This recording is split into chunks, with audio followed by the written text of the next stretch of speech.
सोनिया नाम की एक मिडिल क्लास फैमिली में रहने वाली एक लड़की थी। वो हमेशा कुछ बड़ा और अपने नाम को बहुत ऊंचा ले जाने का सपना देखा करती थी। शुरुआत से ही सोनिया पढ़ाई में कुछ खास अच्छी नहीं थी। सोनिया की बहन कविता पढ़ाई में उससे कहीं ज्यादा अच्छी थी। सोनिया के माता पिता अनीता और ब्रिजेश हमेशा ही कविता की बहुत ज्यादा तारीफ किया करते थे, लेकिन सोनिया जब भी अपनी रिपोर्ट कार्ड दिखाती तो उसे हमेशा ही अपने माता पिता से डांट सुनने को मिलती थी। ऐसे ही 10th क्लास का रिजल्ट आता है। सोनिया और कविता दोनों अपनी मार्कशीट लेकर अपने माता पिता के पास जाते हैं। तभी ब्रिजेश अपनी दोनों बेटियों की मार्कशीट देखते हुए बोलता है, शाबाश कविता बेटा, हर बार की तरह इस बार भी तुम्हारे नंबर बहुत अच्छे आए हैं। शुक्रिया पापा। और सोनिया, तुम हमेशा की तरह इस बार भी नाक डुबाने वाली नंबर लेकर आई हो। मैं क्या करूं? मैंने तो अपनी तरफ से पूरी मेहनत करी थी, पता नहीं क्यों मेरे नंबर कम आए हैं। अरे पहले ही तू एक बार फेल हो चुकी है, इसलिए कविता के साथ उसके क्लास में पढ़ रही है। तुझे जरा सी भी शर्म नहीं आती है क्या? माँ, दीदी सारा दिन पता नहीं अपनी किताबों के पीछे कौन से चित्र बनाती रहती है। मैंने तो इन्हें कभी भी याद करते नहीं देखा।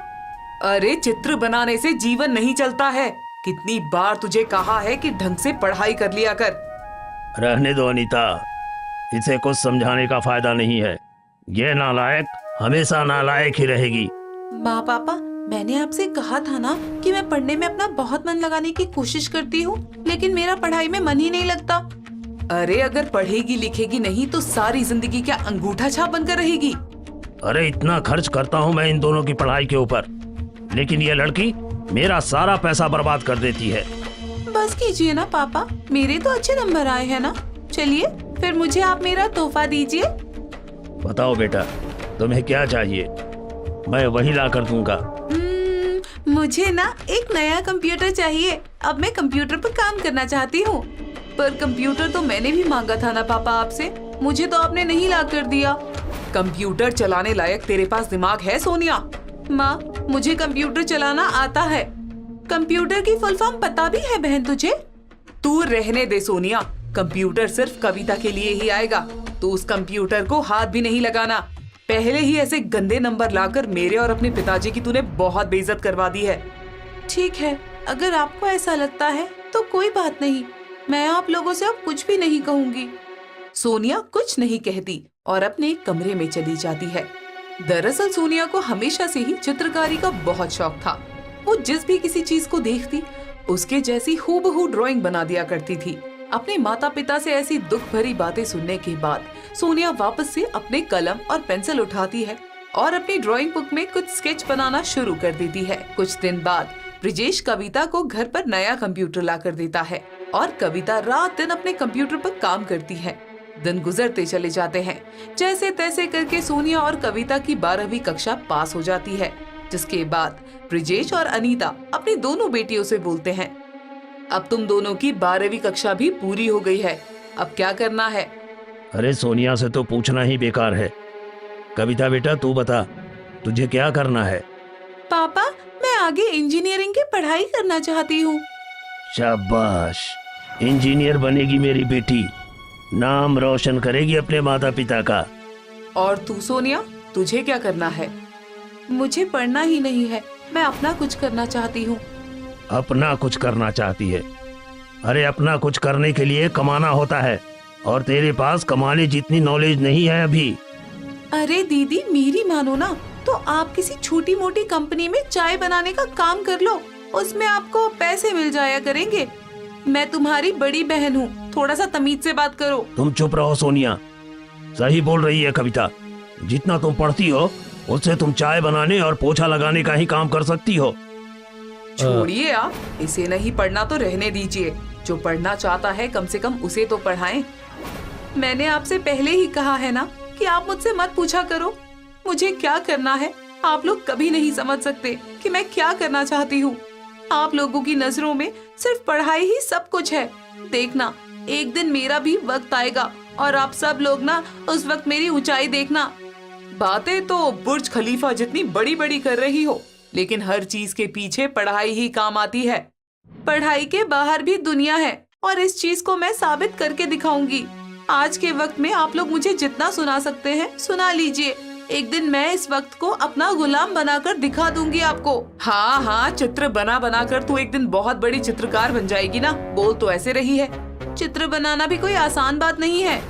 बिल्कुल आसान नहीं है। पढ़ाई को छोड़कर, माँ बाप की उम्मीदों को तोड़कर, कम नंबर लाकर, फेल होकर चित्र बनाना सच में आसान नहीं है। कविता की ये बात सुनकर सभी लोग सोनिया पर हंसने लगते हैं। बेचारी सोनिया को अपने इस मजाक पर बहुत बुरा लगता है और वो रोते हुए अपने कमरे में चली जाती है और खुद से बोलती है, कोई बात नहीं, ये लोग मेरी बात नहीं समझते तो क्या हुआ, पर एक दिन ऐसा वक्त जरूर आएगा जब सब लोगों को पता चलेगा कि पढ़ाई के बल पर सब कुछ नहीं किया जा सकता है। मैं अपनी ऐसी पहचान बनाऊंगी कि जितना बुरा वक्त मेरा आज है ना, उससे ज्यादा अच्छा वक्त मैं अपने लिए लेकर के आऊंगी। ऐसे ही वक्त गुजरता चला जाता है। जहाँ एक तरफ कविता अपनी इंजीनियरिंग की पढ़ाई शुरू कर देती है, वहीं दूसरी तरफ सोनिया अपनी एक सहेली की मदद से वर्क फ्रॉम होम करना शुरू कर देती है।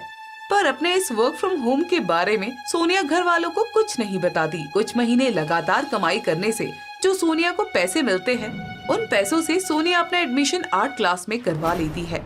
ऐसे ही जब पहले दिन सोनिया अपनी आर्ट क्लास जा रही होती है, तब अनीता उसे रोकते हुए बोलती है, अरे कहाँ चली जा रही हो महारानी, इतना तैयार होकर, और ये अपनी चित्रकला का सामान लेकर। माँ, मैंने आर्ट क्लास में एडमिशन ले लिया है, वही जा रही हूँ। एडमिशन ले लिया? अरे एडमिशन लेना कोई भंडारा है क्या जो तुझे फ्री में मिल गया? हाँ, कुछ ऐसा ही समझ लीजिए माँ। बहुत बढ़िया, चल जा, चली जा, वहाँ से भी तुझे 0 ही मिलेगा जैसे अब तक मिलता आया है। कोई बात नहीं, 0 मिले, 100 मिले या 10 मिले, होंगे तो मेरे ही ना माँ। हाँ हाँ, चली जा, वैसे भी घर पर रहकर तू और भी ज्यादा नालायक होती जा रही है। सोनिया अपनी माँ की बातों का कुछ भी जवाब नहीं देती और चुपचाप आर्ट क्लास चली जाती है। वक्त गुजरता चला जाता है। अनीता और ब्रिजेश का सारा ध्यान बस कविता पर ही लगा रहता है। वो दोनों उसे जी जान लगाकर सपोर्ट करते हैं, लेकिन सोनिया पर उनका जरा सा भी ध्यान नहीं जाता है। सोनिया कब घर आई और कब अपनी क्लास पर चली जाती है, इस बात से अनीता और ब्रिजेश को कोई मतलब नहीं था। ऐसे ही एक दिन जब सोनिया अपनी क्लास में पहुंचती है, तभी सोनिया का एक दोस्त राहुल उसे बोलता है, सोनिया, क्या एक बात पूछूं तुमसे? हाँ बोलो, क्या बात है? मैंने हमेशा देखा है कि तुम बहुत ही ज्यादा हार्ट टचिंग ड्राइंग्स बनाती हो। Is everything okay in your life? हाँ, सब ठीक है, बस मुझे ऐसी पेंटिंग्स बनाना अच्छा लगता है। बट फिर भी तुम्हारी पेंटिंग्स बहुत ज्यादा मीनिंग से भरी होती है, जैसे तुम अपनी बातों को अपनी पेंटिंग के जरिए कुछ कहने की कोशिश कर रही हो।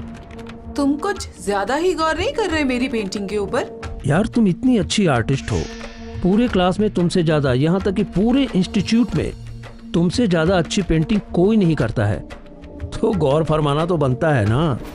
थैंक यू, पहली बार कम से कम किसी ने मेरी पेंटिंग को समझा तो सही। अरे यार देखना, आने वाले टाइम पर ना तुम बहुत अच्छी आर्टिस्ट बनोगी, तुझे कोई भी आर्टिस्ट टक्कर नहीं दे पाएगा। कोशिश तो यही है, बाकी भगवान देखते हैं कि क्या करता है। वक्त गुजरता चला जाता है। सोनिया दिल लगाकर अपनी आर्ट को और भी ज्यादा बेहतर बनाने लग जाती है। वहीं दूसरी तरफ अब दोनों बहनों की शादी की उम्र हो जाती है और एक दिन ऐसे ही ब्रिजेश और अनीता सोनिया को एक लड़के की फोटो दिखाते हुए बोलते हैं, सोनिया, हमने तुम्हारा रिश्ता पक्का कर दिया है। ये लड़के की फोटो है, देख लो। मुझसे बिना पूछे मेरा रिश्ता कैसे पक्का कर सकते हैं आप?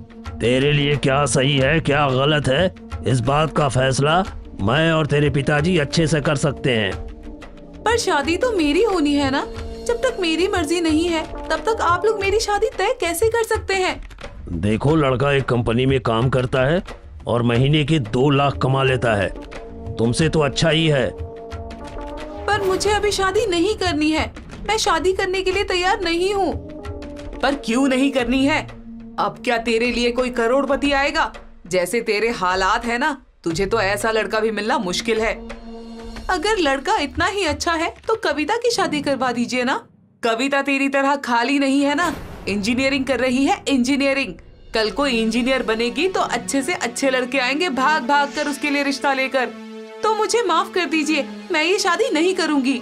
मैं लड़के वाले को पहले ही शगुन का डब्बा और पैसे देकर आ चुका हूँ। अब तेरे पास न करने का मौका नहीं है। जब आप लोगों को मेरे होने ना होने से कोई फर्क नहीं पड़ता है, मेरी हाँ या ना से आप लोगों को कोई मतलब नहीं है, तो मुझे इस घर में रहना ही नहीं है। पहले ही तुम पढ़ाई के चलते हमारा बहुत बदनामी करवा चुकी हो। अब इस रिश्ते को न बोलकर हमारी और बदनामी मत करवाओ।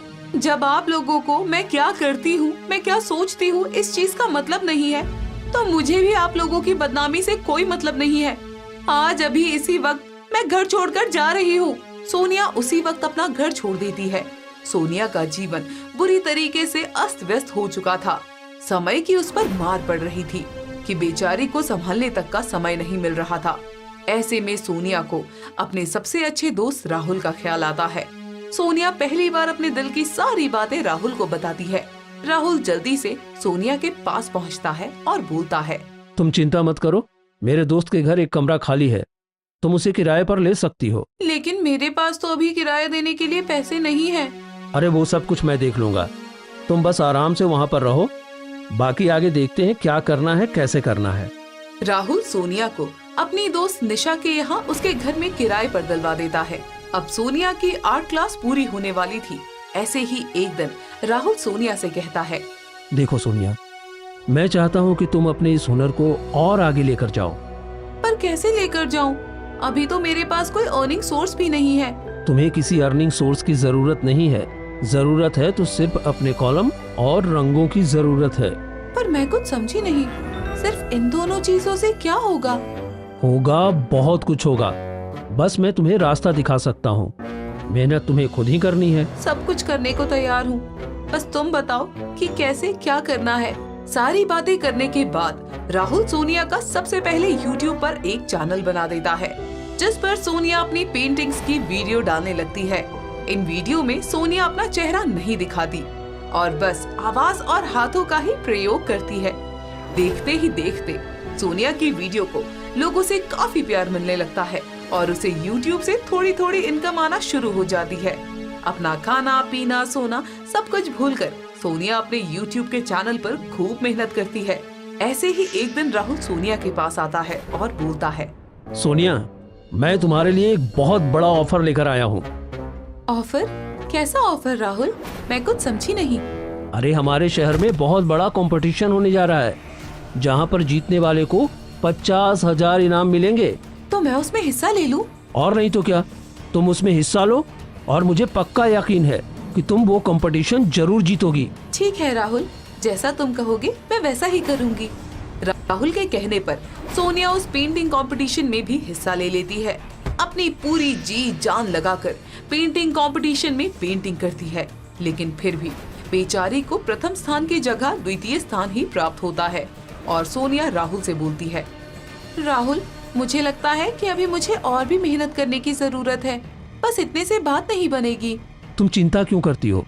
देखना, आज तुम सेकंड पोजीशन पर आई हो ना, एक दिन तुम नंबर 1 जरूर बनोगी। तुम्हारे सपोर्ट के लिए बहुत बहुत थैंक यू राहुल। मेरी फैमिली ने तो मेरा साथ छोड़ दिया था, पर तुमने सच में मेरा बहुत सपोर्ट किया है। अरे बस बस बस, इतना भी तारीफ मत करो मेरी। वक्त गुजरता चला जाता है। अब सोनिया वीडियो में पेंटिंग बनाने के साथ साथ लोगों को पेंटिंग्स बनाना सिखाना भी शुरू कर देती है, जिससे सोनिया की फैन फॉलोइंग और भी ज्यादा बढ़ जाती है। ऐसे ही एक बार सोनिया को पता चलता है कि शहर में एक बहुत बड़ा पेंटिंग एग्जीबिशन होने वाला है। सोनिया उस एग्जीबिशन में अपनी पेंटिंग को ले जाने की सोचती है और राहुल से बोलती है, राहुल, ये अच्छा मौका है अपने आप को प्रूव करने का। बस किसी भी तरीके से हमें उस एग्जीबिशन में जाने के लिए टिकट मिल जाए। तुम चिंता मत करो, टिकट की जिम्मेदारी मेरी है, मैं तुम्हें टिकट लाकर दूंगा। सोनिया की मदद करने के लिए राहुल सोनिया के लिए टिकट लेने चला जाता है, पर बदकिस्मती से सारे के सारे टिकट आउट हो जाते हैं और सोनिया को उस एग्जीबिशन में जाने का मौका नहीं मिल पाता। अब सोनिया को एक पल यही लगता है कि शायद उसकी सारी कोशिश बेकार जा रही है और अब वो कुछ नहीं कर सकती। तभी राहुल बोलता है, मुझे माफ कर देना सोनिया, मैं तुम्हारे लिए टिकट अरेंज नहीं कर पाया। तुम माफी क्यों मांग रहे हो? इसमें तुम्हारी क्या गलती? तुमने तो अपनी तरफ से पूरी कोशिश की है। पर अब हम क्या करेंगे सोनिया? अब अगर एग्जीबिशन के अंदर नहीं तो एग्जीबिशन के बाहर ही सही, पर पेंटिंग्स तो हम सबको दिखाकर ही रहेंगे। ऐसे ही सोनिया अब एग्जीबिशन के बाहर अपनी सभी पेंटिंग्स को सेट करके लगा देती है। आते जाते सभी लोग सोनिया की पेंटिंग्स को देखने लगते हैं। अब जितनी भीड़ एग्जीबिशन के अंदर नहीं थी, उससे ज्यादा भीड़ एग्जीबिशन के बाहर सोनिया के पास थी। सभी लोग उसकी पेंटिंग्स को बहुत पसंद करते हैं। कई लोग तो सोनिया की पेंटिंग्स को खरीदने के लिए भी तैयार हो जाते हैं। भीड़ जमा होती देखकर सिक्योरिटी गार्ड पुलिस को फोन कर देता है। क्राउड ज्यादा होने की वजह से पुलिस सभी को वहां से डंडे मार मार कर भगाना शुरू कर देती है। इस धक्का मुक्की में सोनिया की कई पेंटिंग्स भी खराब हो जाती है। बेचारी सोनिया बुरे तरीके से उदास हो जाती है और रोते हुए घर पर आ जाती है और खुद से बोलती है, आखिर क्यों मेरे साथ ये सब क्यों हो रहा है? मैं इतनी मेहनत कर रही हूँ, फिर भी मुझे आगे बढ़ने क्यों नहीं दिया जा रहा है? क्या मेरे जीवन में हमेशा यही सब चलता रहेगा? अपने हुनर को पूरा करने के लिए मैंने अपना घर छोड़ दिया, अपने अपनों को छोड़ दिया, सब कुछ छोड़ दिया, लेकिन फिर भी लोग मुझे मेरी कला को आगे नहीं जाने दे रहे। सोनिया ये सब बोल ही रही होती है कि तभी वहाँ पर राहुल, बहुत ही बड़े आर्टिस्ट जिनका नाम गोविंद महाजन था, उनके साथ आता है और सोनिया से बोलता है, देखो सोनिया, तुमसे मिलने कौन आया है? अभी मुझे किसी से नहीं मिलना है, चले जाओ राहुल तुम यहाँ से। अरे पीछे मुड़कर देखो तो सही, गोविंद महाजन सर आए हैं तुमसे मिलने के लिए। इस नाम को सुनते ही सोनिया जल्दी से अपने आंसू साफ करती है और पीछे मुड़कर बोलती है, सर आप यहाँ पर? असल बात यह है कि मैं उस एग्जीबिशन में आया हुआ था, वहाँ का चीफ गेस्ट भी मैं ही था। ये सब लोगों के लिए एक बहुत बड़ा सरप्राइज था और मुझे पता चला वहाँ पर जो कुछ भी हुआ उसके लिए मुझे बहुत अफसोस है। पर सर आप यहाँ आए हैं, मुझे ये नहीं समझ आ रहा। मैंने तुम्हारी पेंटिंग को देखा और मुझे बहुत टाइम से अपने साथ काम करने के लिए एक ऐसे ही आर्टिस्ट की तलाश थी। तुम्हारी पेंटिंग में वो बात है जो मुझे चाहिए। अगर तुम चाहो तो मैं तुम्हें अपने साथ काम करने का मौका दे सकता हूँ। गोविंद महाजन की ये बात सुनकर सोनिया के रोते हुए चेहरे पर बड़ी सी मुस्कुराहट आ जाती है और सोनिया तुरंत ही हाँ कर देती है। वक्त गुजरता चला जाता है। राहुल महाजन के साथ काम करके सोनिया को अब अपनी कला को निखारने का बेहतर तरीका मिल जाता है और अब सोनिया एक बहुत ही जानी मानी आर्टिस्ट बन जाती है। दूसरी तरफ इंजीनियरिंग कर रही कविता बुरी संगत में पड़ जाती है और अपनी इंजीनियरिंग की पढ़ाई के लिए ब्रिजेश और अनीता द्वारा दिया गया सारा पैसा वो अपने गलत शौक को पूरा करने में लगा देती है और नशे की बुरी आदत होने की वजह से ब्रिजेश और अनीता उसे नशा मुक्ति केंद्र में डाल देते हैं। ऐसे ही एक दिन ब्रिजेश के फोन पर एक फोन आता है और उसे एक पेंटिंग अवार्ड फंक्शन के लिए इनवाइट किया जाता है। ब्रिजेश और अनीता को कुछ समझ तो नहीं आता है, पर फिर भी वो उस अवार्ड फंक्शन में पहुंच जाते हैं, जहां चारों तरफ सोनिया के नाम के बड़े बड़े पोस्टर लगे हुए होते हैं। तभी स्टेज पर हाथों में माइक लिए सभी के सामने सोनिया आती है और बोलती है, आज मेरे लिए मेरी जिंदगी का बहुत बड़ा दिन है। यहाँ तक पहुँचने के लिए मैंने बहुत सैक्रिफाइस किया है। उन लोगों को भी यहाँ बुलाया है जो मुझे हमेशा कहते थे कि मैं किसी चीज के लायक नहीं हूँ। दुनिया में पढ़ाई ही सब कुछ नहीं होती है। मुझे तो अपनी पसंद का लड़का चुनने का भी हक नहीं है और वो कोई और नहीं बल्कि खुद मेरे माता पिता थे जो आज यहाँ पर इस वक्त मौजूद हैं। और आज मैं उनसे कहना चाहती हूँ कि देख लीजिए, वक्त की ताकत के आगे किसी का जोर नहीं चलता। जिसे आपने नालायक समझा वही सबसे लायक निकली। तभी स्टेज पर गोविंद महाजन आते हैं और सोनिया को एक बड़ी सी ट्रॉफी देते हैं। दरअसल सोनिया को best artist of the nation का अवार्ड मिला था। अब सोनिया इंडिया में ही नहीं बल्कि देश विदेश में जाकर पेंटिंग्स बनाने लगी थी। अनीता और ब्रिजेश भारी भीड़ में भी अपनी बेटी के पास जाकर शर्मिंदगी के मारे उसे गले लगाकर बधाई नहीं दे सकते थे। दूर खड़ी सोनिया उन दोनों को देखती है और मुस्कुराती हुई वहाँ से चली जाती है। आखिरकार सोनिया हर तरीके से वक्त से लड़कर अपनी ताकत को पहचान कर अपना नाम बना ही लेती है। बेटा बहुत हो गया, इस बार मैं तेरी कोई बात नहीं सुनूंगी। अब तो तुझे शादी करनी ही पड़ेगी। अरे माँ, तुम क्यों मेरे पीछे पड़ गई हो? मैं कह तो रहा हूँ कि 2-3 साल बाद शादी कर लूंगा, तो तुम्हें मेरी शादी करवाने की इतनी जल्दी क्या है? देख बेटा, अब मेरा शरीर बूढ़ा होता जा रहा है और तेरी बहन की शादी भी आज से 10 साल पहले हो गई थी। पहले तो वो घर के काम में मेरा हाथ बटा देती थी, लेकिन अब मेरे बूढ़े शरीर से काम नहीं होता। मेरे घर में एक गुणवती बहू आ जाए, बस फिर मुझे और कुछ नहीं चाहिए। अरे माँ, लेकिन आज के समय में एक अच्छी लड़की ढूंढना बहुत मुश्किल है। अगर मेरी पत्नी अच्छी नहीं आई और उसने तुम्हारी सेवा नहीं की तो मुझे बस यही सोच सोच कर ना डर लगता है। तू पहले से ही ये सब सोचेगा तो कैसे चलेगा। मैं पंडित जी से बात करूंगी, उनके पास बहुत अच्छे रिश्ते होंगे। उनके पास जो सबसे अच्छी लड़की का रिश्ता होगा, मैं तेरे लिए बात कर लूंगी। अनीता जैसे तैसे अपने बेटे रमेश को अपनी बातों में बहला फुसलाकर शादी के लिए मना लेती है।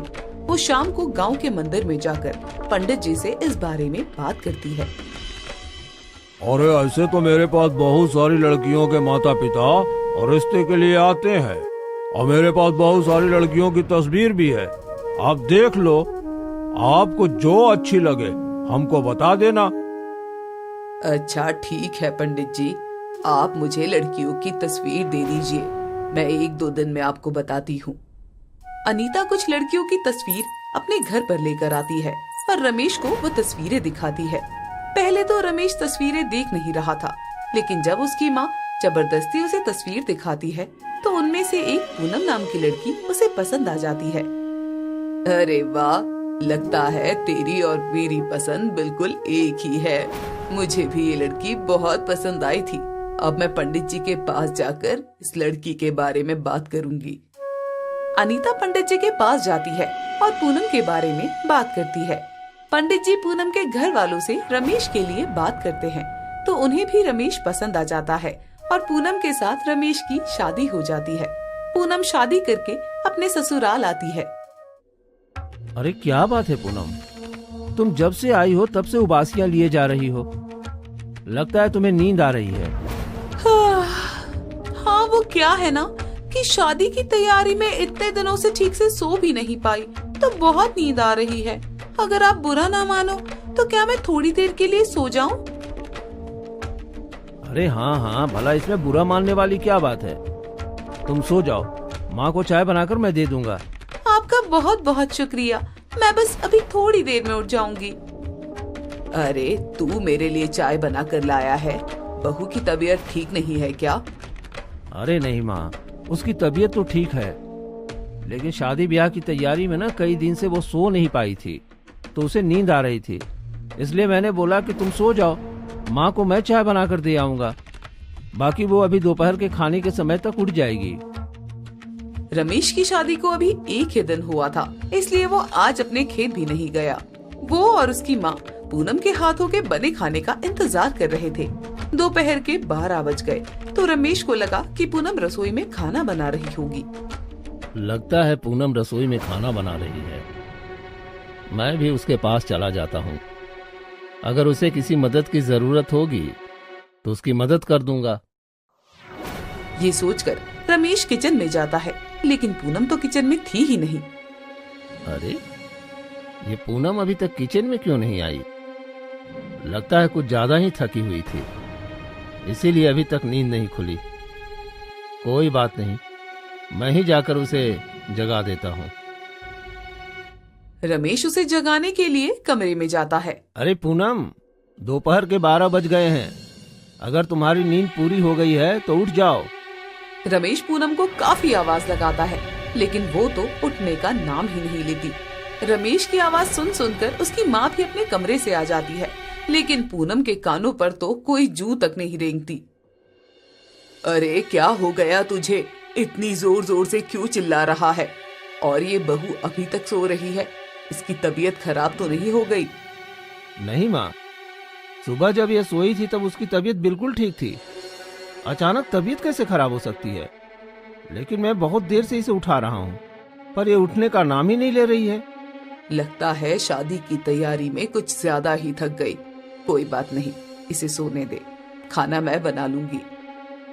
अनीता अपनी बहू को परेशान नहीं करती और खुद ही किचन में खाना बनाने चली जाती है। सुबह से शाम हो जाती है लेकिन पूनम नहीं उठती। जब रात का खाना बनाने का समय होता है तब उसकी आँख खुलती है। अरे अभी तो सिर्फ 8 ही बजे हैं। मैं 7 बजे तो सोई थी, बस 1 घंटा ही सो पाई मैं। अरे 1 घंटा नहीं, तुम पिछले 13 घंटे से सो रही हो। लेकिन तुम लगातार इतनी ज्यादा कैसे सो सकती हो? तुम उठ गई हो तो रात का खाना बना लेना। दिन का खाना भी माँ ने बनाया था। अरे उन्हें अच्छा नहीं लगेगा। ठीक है, मैं बस अभी थोड़ी देर में सबके लिए खाना बना कर लाती हूँ। पूनम हाथ धोकर किचन में खाना बनाने के लिए जाती है, लेकिन वो 1 नंबर की आलसी थी, इसलिए खाना बनाने का नाम सुनते ही उसे आलस आ जाता है। ओहो, 3 लोगों के लिए खाना बनाना तो बहुत मुश्किल है। रमेश जी को 4 रोटी खानी है और माँ जी को 3 रोटी खानी है। इतनी सारी रोटी बनाने में तो बहुत टाइम लगेगा, कुछ और ही जुगाड़ लगाना पड़ेगा। पूनम इतना कह ही रही थी कि तभी रमेश रसोई में आता है। अच्छा सुनो पूनम, खाने में दाल चावल रोटी और आलू का चोखा बना देना। ज्यादा कुछ काम धाम करने की जरूरत नहीं है। अच्छा, चावल भी बने हैं क्या? ठीक है, मैं बनाकर लाती हूँ। पूनम को ये बोलकर रमेश वहाँ से चला जाता है। तभी अपने आलस के चलते पूनम इतने आसान खाने को और भी आसानी से बनाने के बारे में सोचती है। एक काम करती हूँ, एक कुकर में ही चावल के साथ एक डिब्बे में दाल पकाने के लिए रख देती हूँ और उसी के अंदर 2-3 आलू भी डाल दूंगी। काम भी जल्दी हो जाएगा और ज्यादा बर्तन भी गंदे नहीं होंगे। पूनम जिस कुकर में चावल बनने के लिए रखती है, उसी कुकर के अंदर वो एक टिफिन में दाल भी रख देती है और साथ में आलू भी उबलने के लिए डाल देती है। लेकिन बहुत देर तक कुकर में सीटी नहीं आती। अरे इतनी देर हो गई लेकिन कुकर में सीटी क्यों नहीं आई? लगता है यहाँ का कुकर अलग तरह से काम करता है। एक बार सासू माँ से जाकर पूछ कर आती हूँ। पूनम किचन से बाहर आकर देखती है तो घर के अंदर कोई नहीं था। तभी उसे घर के पीछे वाले आंगन से अपनी सास और रमेश की आवाज सुनाई देती है। लगता है दोनों आंगन में बैठे हैं, बाहर जाकर बात करती हूँ। पूनम जैसे ही अपनी सास और रमेश के पास बाहर आंगन में जाती है, वैसे ही घर में एक बहुत तगड़ा विस्फोट होता है। वो आवाज सुनकर सब बुरी तरह डर जाते हैं। अरे ये कैसी आवाज थी? क्या हुआ है घर के अंदर? अरे आवाज से तो लग रहा है जैसे कुकर फट गया हो। तुम खाना बना रही थी ना पूनम? अंदर कुछ हुआ था क्या? पता नहीं, मैं तो बस खाना बना रही थी। कुकर में दाल चावल बनने के लिए रखे थे, लेकिन उसमें बहुत देर से सीटी ही नहीं लग रही थी। बस वही पूछने के लिए आई थी कि कहीं कुकर खराब तो नहीं है। लगता है वही फट गया। हे भगवान, अच्छा हुआ बहू जो तू सही समय पर बाहर आ गई, वरना आज कोई अनहोनी हो जाती। आज के बाद घर में कुकर में कभी खाना नहीं बनेगा। अगर मेरी बहू को कुछ हो जाता तो। सबको लग रहा था कि कुकर फटा, उसमें कुकर की गलती है, लेकिन असल में गलती किसकी थी ये तो किसी को पता ही नहीं था। अगले दिन रमेश अपने खेत में जाने के लिए उठता है। कल खेत नहीं गया था तो आज खेत जाकर 2 गुना काम करना पड़ेगा। पूनम को जगा देता हूँ, वो मेरे लिए चाय नाश्ता बना देगी। रमेश पूनम को उठाता है। पूनम, मुझे थोड़ी देर में खेत के लिए निकलना है, तुम मेरे लिए चाय नाश्ता बना दो। क्या इतनी सुबह सुबह? हाँ, खेत में तो सुबह ही जाना पड़ेगा ना, वरना दिन में तो बहुत धूप हो जाएगी। खैर, काम तो आज मुझे दोपहर में भी करना पड़ेगा, तो तुम खाना लेकर खेत में आ जाना, समझी? अब आलसी पूनम को कोई इतना सारा काम बता दे तो उसका दिमाग तो घूम ही जाएगा। वो आधी नींद में उठकर रमेश के लिए चाय बनाने जाती है, लेकिन चाय बनाते बनाते भी वो नींद में थी। मुझे तो लगा था कि माँ और पिताजी ने किसी अच्छे से घर में शादी की होगी, जहाँ पर काम करने के लिए नौकर चाकर होंगे, लेकिन यहाँ पर तो सब काम खुद ही करना पड़ता है। इतना सारा काम करके मैं तो थक गई। पूनम इतनी नींद में थी कि वो चाय में चीनी की जगह नमक डाल देती है और धीमी आंच कर देती है। चाय उबलती रहती है और वहाँ पूनम की आंख लग जाती है। अरे आधा घंटा हो गया पूनम को किचन में गए हुए, लेकिन अभी तक वो चाय लेकर क्यों नहीं आई? जाकर देखता हूँ। रमेश किचन में जाता है तो किचन का नजारा देखकर वो हैरान रह जाता है। चूल्हे पर चाय का पतीला रखा था, जिसमें से चाय उबल उबल कर लगभग खत्म हो चुकी थी और पूनम वहाँ पर सो रही थी। रमेश जल्दी से चूल्हे की लकड़ियाँ निकालता है और आंच बुझाता है। अरे उठो, मुझे तो समझ में नहीं आता कि आखिर तुम्हें इतनी नींद कैसे आती है। कल पूरा दिन तुम सोती रही और उसके बाद पूरी रात सोई हो और अभी भी तुम्हें नींद आ रही है। ओहो। अरे काम करते हैं तो थकान तो हो ही जाती है ना। अब कल मैंने सबके लिए खाना बनाया तो मैं थक गई। क्या? बस 3 लोगों का खाना बनाने में तुम थक गई? अरे तुमने तो हद कर दी है। पता नहीं कैसी आलसी से शादी कर ली मैंने। जब देखो तुम्हें बस नींद ही आती रहती है। अब तो चाय भी नहीं बची होगी, बाहर से खरीद कर ही मुझे पीनी पड़ेगी। सुबह सुबह रमेश का मूड खराब हो जाता है, लेकिन पूनम पर उसकी बातों का कोई असर नहीं पड़ता। थोड़ी देर बाद उसकी सास उसके पास आती है। अरे बेटा, पूरा घर गंदा पड़ा हुआ है, तू जरा घर की साफ सफाई कर दे, तब तक मैं दोपहर का खाना बना देती हूँ, तो काम का ज्यादा बोझ तुझ पर नहीं पड़ेगा। क्या घर की सफाई करनी पड़ेगी? लेकिन सासू माँ, घर तो बिल्कुल साफ है, तो घर की साफ सफाई करने की क्या जरूरत है? अरे बेटा, ऐसा थोड़े ना होता है। अगर घर को साफ सुथरा नहीं रखेंगे तो घर में माता लक्ष्मी कैसे आएगी? पहले पूरे घर में झाड़ू कर देना, फिर पोछा लगा लेना। पूनम मुंह बनाकर उठती है, लेकिन इतना काम वो कहाँ करने वाली थी, इसलिए उसके दिमाग में एक बात आती है। पहले झाड़ू लगाओ कि पोछा लगाऊं? इससे तो अच्छा है मैं पानी से सारा घर ही धो देती हूँ, अपने आप हवा में सूख भी जाएगा। पूनम पूरे घर में ढेर सारा पानी गिरा देती है और सारे घर के पंखे चला देती है। वो पानी को झाड़ू से घर के बाहर भी नहीं निकालती और फिर से अपने कमरे में जाकर लेट जाती है। खाना भी बनकर तैयार हो गया। बहू ने घर की सफाई भी अच्छे से कर दी होगी। बस एक बार रमेश को खेत में खाना देकर आ जाऊं, उसके बाद बहू के साथ बैठकर आराम से खाऊंगी। अनीता बड़ी ही खुश थी। वो खाने का डब्बा लेकर रसोई से बाहर निकली ही थी कि तभी घर में फैले हुए पानी पर उसका पैर फिसलता है और वो बेचारी धड़ाम से गिर जाती है। हाय मेरी कमर, ये क्या किया बहू तूने? पूरे घर में पानी ही पानी फैला दिया। हाय रे, मेरी तो कमर ही टूट गई। अनीता तो बेचारी पहले ही फर्श पर गिरी हुई थी कि तभी रमेश भी खेत से वापस आता है, लेकिन जैसे ही वो घर के अंदर कदम रखता है तो वो भी धड़ाम से वहाँ गिर जाता है। अरे बाप रे बाप, ये भगवान, ये पूरे घर में ये पानी किसने फैला रखा है? बाप रे बाप, बड़ी जोर से लगा रे। उन दोनों की आवाज सुनकर पूनम बाहर आती है। अरे बहू, ये क्या किया तूने? पूरे घर में पानी ही पानी फैला दिया। आ, जल्दी से आकर मुझे उठा। जी माँ जी, अभी उठाती हूँ। और मुझे भी उठाना, मैं भी गिर गया हूँ। अरे बाप रे। ओफो। जी अभी आई। पूनम उन दोनों को उठाती है। पानी की वजह से दोनों बड़े ही ध्यान से चलते हुए कमरे में आकर बैठते हैं, लेकिन उन दोनों का सवाल पूनम से बस यही था। तुम मुझे ये बताओ कि तुमने पूरे घर में इतना पानी क्यों फैलाया हुआ है? अरे तुम्हारी वजह से पहले माँ गिरी और फिर मैं गिरा। अगर हम दोनों में से किसी को गहरी चोट लग जाती तो? अरे लेकिन माँ जी ने ही तो मुझे घर की साफ सफाई करने के लिए बोला था। मैं तो बस घर की सफाई ही कर रही थी। अरे बेटा, मैंने तुझे घर साफ करने के लिए बोला था, पूरे घर में पानी फैलाने के लिए थोड़े ना बोला था। ऐसे भला कौन घर की सफाई करता है? मेरे घर में तो ऐसे ही सफाई करते थे मम्मी जी। वैसे भी पहले झाड़ू लगाओ और फिर पोछा, ये तो बहुत ज्यादा काम हो जाता है। इससे अच्छा घर में पानी डाल दो तो गंदगी भी निकल जाती है और ज्यादा मेहनत भी नहीं करनी पड़ती।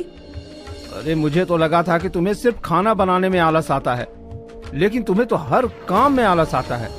अगर ऐसे ही रोज काम करोगी तो घर में कोई न कोई हादसा किसी न किसी दिन जरूर हो जाएगा, समझी?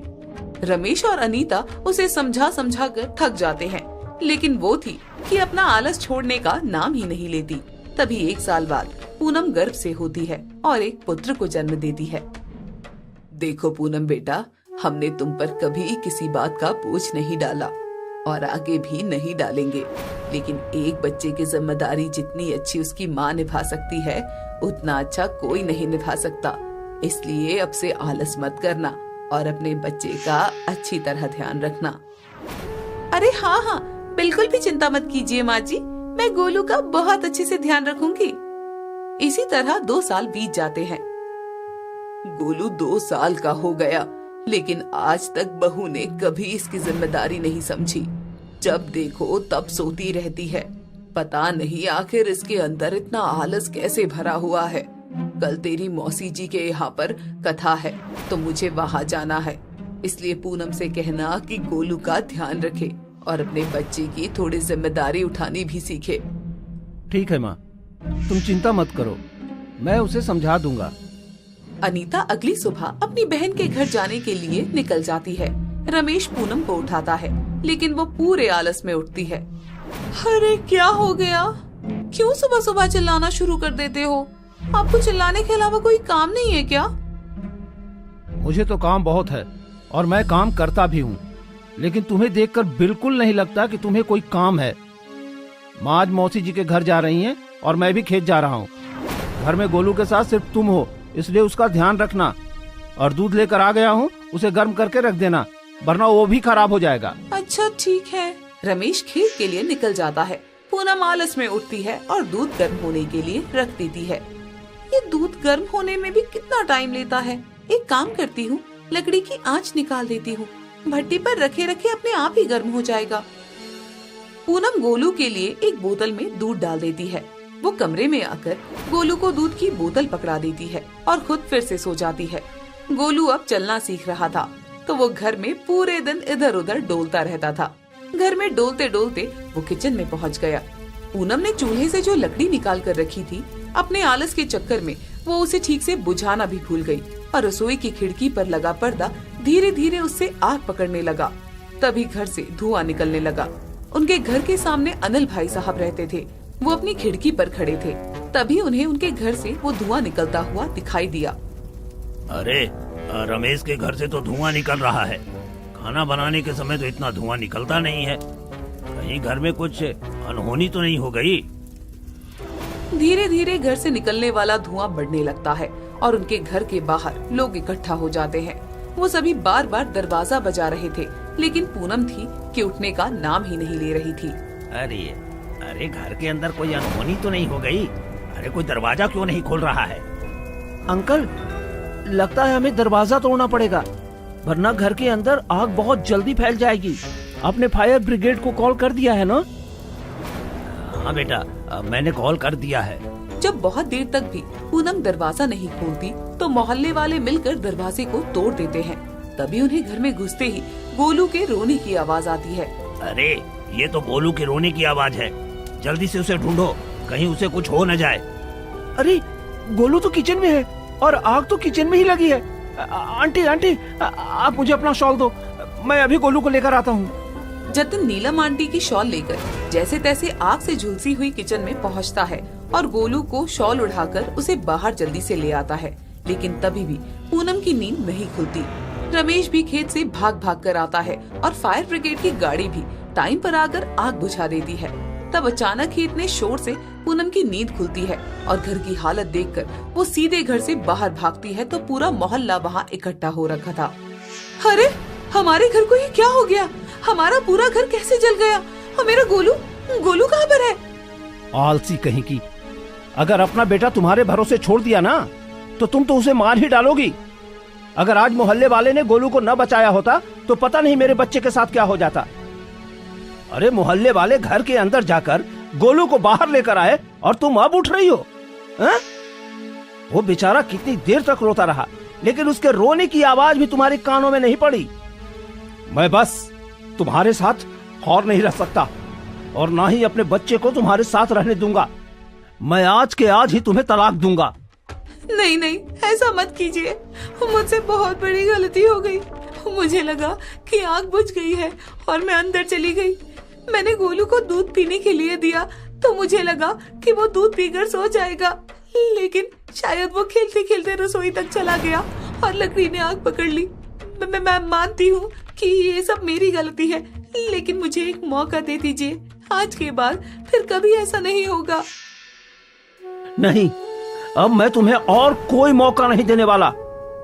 तुम्हें मैं पहले ही बहुत मौका दे चुका हूं, लेकिन आज तो तुमने हद कर दी। अभी के अभी चली जाओ यहां से। पूनम के आलस की वजह से आज बहुत बड़ा हादसा हो सकता था और वो भी ये बात समझ चुकी थी कि उसके आलस के कारण आज तक बहुत कुछ गलत हुआ, लेकिन आज कुछ ज्यादा ही गलत होने वाला था। बात उसके बेटे की जान पर बन सकती थी, इसलिए उसने रमेश से माफी मांगी। बार बार कहने के बाद रमेश ने उसे माफ कर दिया, लेकिन उस दिन जो भी हुआ उसके बाद पूनम ने फिर कभी आलस नहीं किया, क्योंकि वो उसके परिणाम समझ गई थी। इसलिए उसने हमेशा के लिए आलस को त्याग दिया और अपना हर कदम सटीकता से रखने लगी।